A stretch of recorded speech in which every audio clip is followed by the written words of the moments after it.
Segunda parte en Sobre la Tierra, el programa de la Facultad de Agronomía. Son las 20:31 y estamos en comunicación con Diego de Abeleira, egresado de la carrera de Agronomía en la FAUBA, doctor en Ciencias Agropecuarias en nuestra Escuela para Graduados y también es profesional del INTA. Diego va a abordar los impactos a lo largo del tiempo de las rotaciones de cultivos sobre los rendimientos de los principales cultivos y en el funcionamiento de los agroecosistemas, tanto en la pampa ondulada como en el resto del país. Hola Diego, soy Pablo, con Sebastián te damos la bienvenida al programa. Creo que es la primera vez que participás, ¿no?, en Sobre la Tierra. Hola, sí, ¿cómo están? Buenas noches. Sí, la primera vez que participo. Bien, bienvenido. A modo de introducción, ¿nos contarías por qué es importante estudiar la rotación de los cultivos? Sí, la rotación es un aspecto clave, ¿no?, para definir la sustentabilidad de los sistemas agropecuarios de un país, por ejemplo, Argentina, ¿no? Entonces, la medida que caractericemos cuánto hay de rotación, cuánto hay de monocultivo, por ejemplo, vamos a saber cómo van a perdurar los sistemas agrícolas en el tiempo, cuánto van a producir, van a producir hasta ahora, que es mucho, ¿no? La rotación es una práctica milenaria, es el cambio de cultivo, ¿no?, entre siembras sucesivas. Por el contrario, lo contrario a la rotación es el monocultivo, claro, que es sembrar un mismo cultivo en dos campañas sucesivas. Y bueno, es una práctica milenaria la rotación, ¿no? Tiene múltiples ventajas, se conocen al mismo tiempo.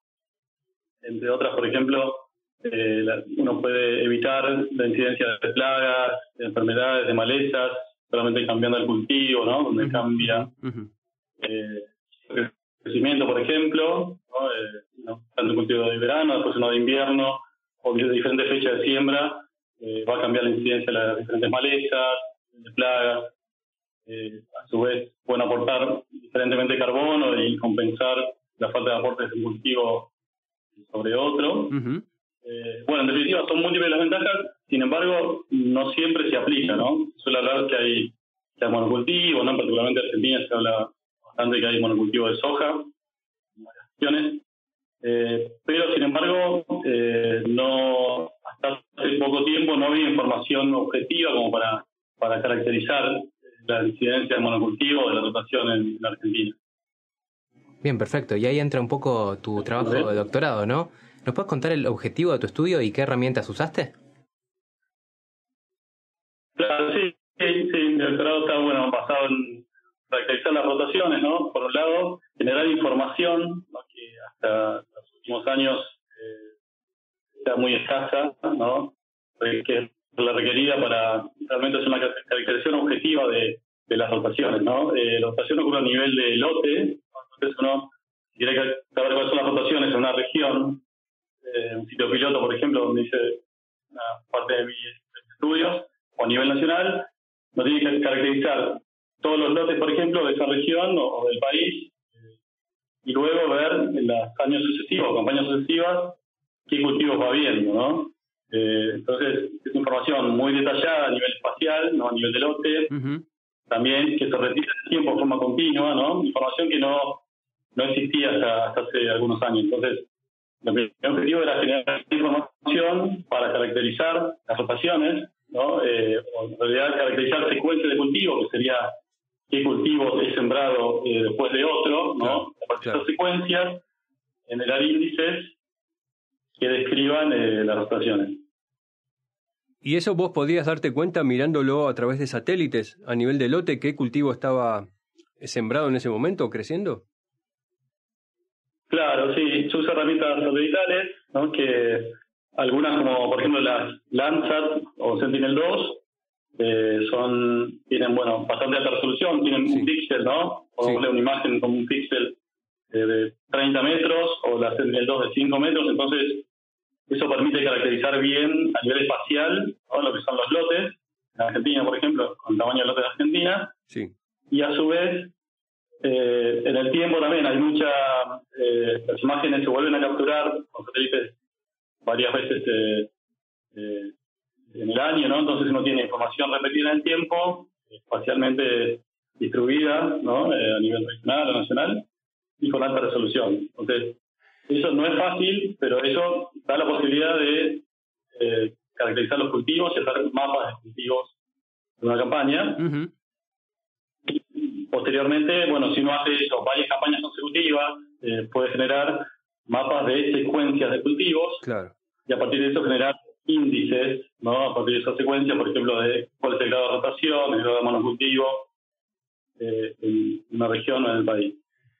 Trabajé a dos escalas, ¿no? Una escala del sitio piloto, ¿no? Que era en La Pampa Ondulada, San Antonio de Areco y partidos alrededor de San Antonio de Areco, en la que ahí tenía un área, bueno, más chica obviamente que a nivel nacional, pero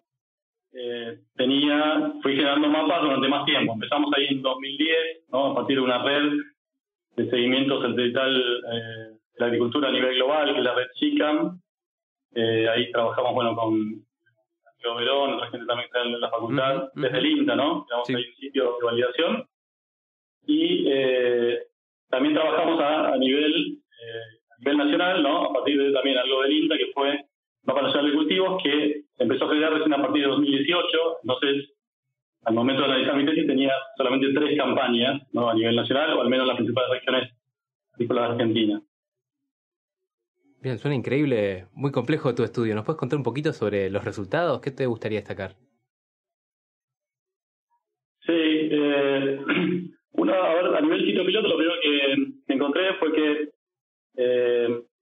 se puede cuantificar, por ejemplo, con diferentes índices, qué tan frecuente era que haya años consecutivos con soja de primera, por ejemplo, o años consecutivos con, en ese caso, en San Antonio de Areco o Pampa Ondulada, hay una rotación recomendada de maíz, un año de maíz, un año de soja y otro de trigo-soja. Entonces compararon esas dos secuencias, ¿no? Se observó que, en general, si bien había sectores donde había gran incidencia de monocultivo, ¿no? Durante casi los 7 años que se estudiaron, y otros también donde había gran incidencia de rotación recomendada o rotación, y también los 6-7 años que se estudiaron. Y lo más común fue algo combinado, o sea que no era una rotación rígida, sino que lo más común, el 80% del área estudiada hicieron algún año monocultivo, o sea, sembraron 2 veces soja de primera. Sí. También influido esto por los precios internacionales, ¿no? Por ahí momentos que hay alto precio internacional que da más que haya los cultivos seguidos de soja de primera, pero también el mismo 80% tuvo también periodos de rotación, ¿no? O sea que no es que la gente rota o no rota, sino que al menos en esta parte, ¿no? Es una combinación de las dos cosas, y bueno, a veces rotan, a veces no rotan. Bueno, pero se puede establecer mediante estos mapas, por ejemplo, qué tan frecuente de eso, qué área representa lugares donde hay soja muy frecuente y donde hay rotación más frecuente. Claro. Y después, a nivel nacional, ahí, si bien había, bueno, menos campañas utilizadas, se vio también que ahí se utilizó el mapa nacional de cultivos del INTA, y bueno, información muy detallada también a nivel nacional, y bueno, una de las cosas que vimos es que repitiendo los mapas, o sea, apoyándolos uno sobre otro, uno puede pensar, bueno, el mismo mapa lo vuelve a hacer, va a dar parecido, y sin embargo no, uno ve que se observaron, por ejemplo, sitios específicos donde había concentración de monocultivo de soja, ¿no? O sea, que había, de las 3 campañas estudiadas, había muchos casos con 2-3 campañas con soja de primera, mientras que en otros lados no se daba eso, había más variedad de cultivos, y la zona esta era particularmente, se observó en zona núcleo, ¿no? Particularmente, y se analizó como vi también que estaba cerca de Rosario, por ejemplo, de los puertos, que estaban de los puertos de exportación, se analizó la relación entre la distancia entre puertos y la ocurrencia de estos casos de 2 y 3 años de soja de primera, y se vio una relación, o sea, negativa, ¿no? Claro. Significativa, o sea que a medida que uno se acercaba a los puertos, ¿no? Había más incidencia de soja repetida, ¿no? El monocultivo de soja o alta composición de soja de primera. Y también hizo otro estudio, bueno, otro de los análisis también cuantitativos se hizo también utilizando tamaño de parcelas catastrales, ¿no? Como indicador de grado de capitalización del productor, ¿no? Y eso además, varios autores señalan que está relacionado con la incidencia de arrendamiento, ¿no? En general, el arrendamiento se da en parcelas más pequeñas, ¿no? Productores que tienen menos recursos, menos capacidad de financiarse, más necesidad de flujo de fondos, más necesidad de arrendar, y a su vez, los que arriendan, ¿no? En general lo hacen por periodos cortos de tiempo, por una campaña o por 2 o 3 campañas, y obviamente ahí el plazo de planificación es mucho menor. Entonces, si uno adquiere un campo por 1 año o por 2 años, y difícilmente tiene una rotación que va a tener un efecto luego de 5 o 6 años, ¿no? Claro, como que no les importa tanto. Están arrendados. Claro, más que nada por naturaleza. O sea, quizás si habría otro tipo de incentivos, ¿no? Para quizás mantener la producción dentro que los mismos productores, los mismos dueños de campo produzcan su campo, seguramente por una cuestión natural, seguramente van a tener más instinto de conservación o más de conservación, o también planificar a largo plazo. Entonces, otros de los resultados, que también no quiero extenderme mucho, pero fueron que comparamos estos 7 años, ¿no? Observados ahí en San Antonio de Alrededores, se vio cuál era la incidencia en el crecimiento del cultivo de soja después de esos 7 años. Se vio que había una incidencia, ¿no? de estos índices de rotación. Entonces, o sea, un efecto que se ve luego de 7 años, ¿no? Difícilmente un arrendamiento de 1 o 2 años tenga como busque eso, ¿no? En cambio, un productor además maneja su campo, seguramente sea consciente más de este tipo de efectos, ¿no? De la rotación, ¿no? O de lo contrario que sería el monocultivo. Claro. Estos resultados tienen implicancias a nivel productivo, tal como lo estabas contando recién. No sé si querés profundizar un poco más en eso, y aparte me gustaría saber el costado ambiental. ¿Cuáles son las implicancias a nivel ambiental? Sí. Con respecto al efecto del crecimiento, el rendimiento, lo que se hizo fue generar mapas de realidad de crecimiento, que es una variable, una variable para estimar el rendimiento, ¿no? También el rendimiento, entonces estamos relacionados, pero bueno, la variable que cuantificamos sería biomasa de cultivos, sería crecimiento, biomasa de cultivos de soja, que fue medida a campo también a través de esta red chica. Hay bastante trabajo intenso que hicimos con gente de ITA, y eso permitió generar modelos de rendimiento a partir de información satelitales, principalmente imágenes de radar, ¿no? Entonces, eso permitió hacer un modelo de crecimiento de soja y, bueno, prácticamente rendimiento de soja. Entonces, generar mapas de crecimiento o rendimiento, podemos llamar, de soja, y después comparar los índices de rotación de toda una región con lo observado en esos mapas, lo que uno tiene información de cada lote, cuál fue el crecimiento. Sí. Y eso es independiente de lo que es el manejo, ¿no? Porque no sabíamos el manejo de cada lote, ni las variedades, ni nada. Entonces, ya el solo efecto de la rotación, diferentes secuencias, por ejemplo, da alta proporción de gramíneas en la rotación, ¿no? Muchos con rotación recomendada, por ejemplo, y pocos años por el contrario, ¿no? Muchos años de soja de primera generaron cambios en el crecimiento, ¿no? Claro. Bien, un poquito... Y con respecto a la cuestión ambiental, si bien tomamos algunos puntos de carbono del Observatorio Nacional de los Agropecuarios, pero como eran sitios puntuales y no tan abundantes como los que se hicieron a nivel regional, que no tienen todos los lotes, eran como 2.000 lotes en San Alejo, o a nivel nacional son muchísimos más, no se observó un cambio en el carbono total, que fue lo que se midió, ¿no? Pero sí seguramente haya habido algún efecto en lo que son variables físicas del suelo, porque de alguna manera esa información histórica de rotaciones o de secuencia de cultivo generó un cambio en el crecimiento del cultivo. Entonces, algún efecto generó que no llegamos a cuantificarlo, al menos con los datos utilizados. Claro. Bien, recién un poquito nos contabas, Diego, algunas opciones que nos mencionabas respecto a las políticas públicas que se podrían hacer para fomentar las rotaciones. ¿Nos podrías profundizar un poco sobre este tema?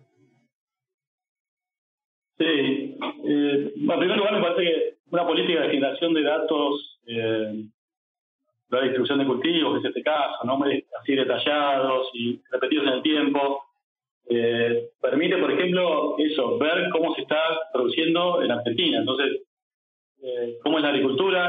En su gran mayoría seguramente hay mucha rotación, hay dobles cultivos, muchas veces en una campaña. Entonces, incluso es una herramienta de fomento de la agricultura y también permite identificar situaciones, por ejemplo, no sé, un semáforo rojo ante casos que, vemos 3, 4 años de campaña y vemos que en un lugar hay una gran incidencia molectiva. Ahí hay que prestar atención en ese lugar. Además, por ejemplo, ahí lo que se vio en la parte de zona núcleo, que además es una zona muy productiva, entonces la sustentabilidad de la producción es muy importante también. Entonces, identificar lugares, ¿no? Prestar mayor atención y a su vez, como estuve relacionando con algunas variables que son indicadores, ¿no? De aspectos sociales, ¿no? Que son los que determinan la decisión de siembra del productor. Por ejemplo, el tamaño de partida catastral, ¿no? Medido como indicador de grado de arrendamiento o de capitalización del productor, la distancia a los puertos.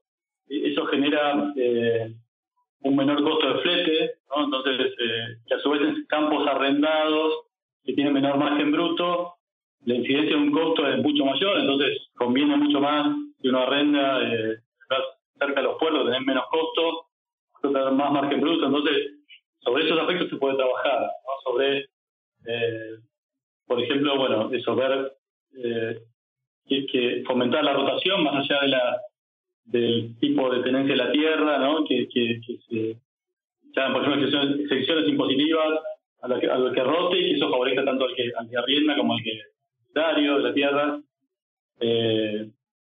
Muchísimas cosas también. Por ejemplo, así como se concentra cerca de los puertos, centros industriales, se podría, planificar la distribución de centros de acopio en otros lugares, ¿no? Que hagan que no esté tan concentrada la producción de soja ahí, sí, de dar más rotación, ¿no? De cultivos, ¿no? Hay múltiples tareas que se pueden hacer y a partir de esta tesis, ¿no? La información generada, en general, esta información es fácilmente explícita, parte también que deriva del mapa nacional de cultivos, información nueva que permite ver la distribución de los cultivos con alto detalle y mejorar mucho la realización de la logística de la producción argentina y del transporte de productos agropecuarios. Diego, este trabajo es el que vos hiciste para tu doctorado. Me gustaría saber cómo continúa esta línea de investigación.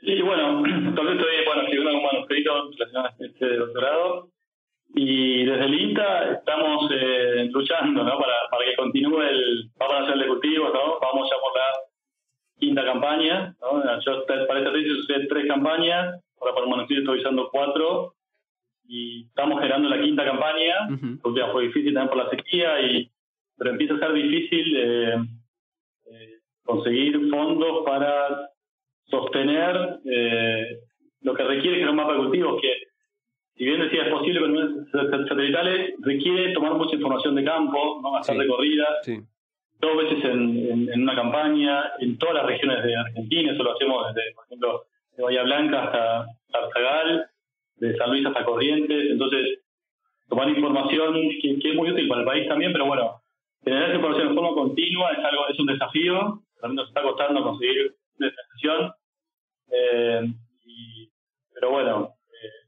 Es lo que permite, por ejemplo, después hacer trabajos, analizar series de tiempo y secuencia de cultivo mucho más largas que 3 años, que son las de este estudio de doctorado. Si uno tiene 10 años de secuencia de cultivo, puede hacer un análisis muy distinto y hacer todo un seguimiento de lo que es la producción agropecuaria. Después también otro aspecto es que acá se trabajó con imágenes de radar, ¿no? En banda C, con resultados muy promisorios para estimar crecimiento, seguramente rendimiento de soja.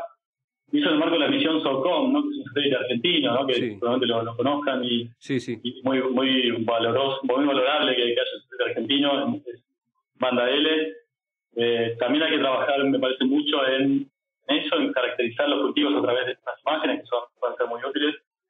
Y particularmente doy un aviso que desde INTA se está fomentando una beca relacionada con imágenes de radar para el seguimiento de agroecosistemas. Así que está abierta ahora la beca y doy el aviso también para que la UBA o donde sea se puedan inscribir también la beca del INTA.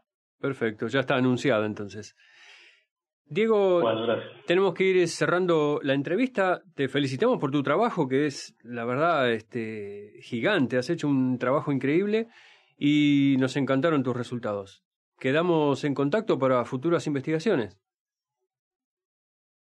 Bueno, muchas gracias. Sí, también mencionaba que parte de la información que uso es también generada por mucha gente del INTA, parte del sitio SICAM con Santiago Verón, becarios también del INTA y técnicos. Más para el ejecutivo que participan casi 30 unidades del INTA también, entonces utilicé mucha información que se fue generando en INTA.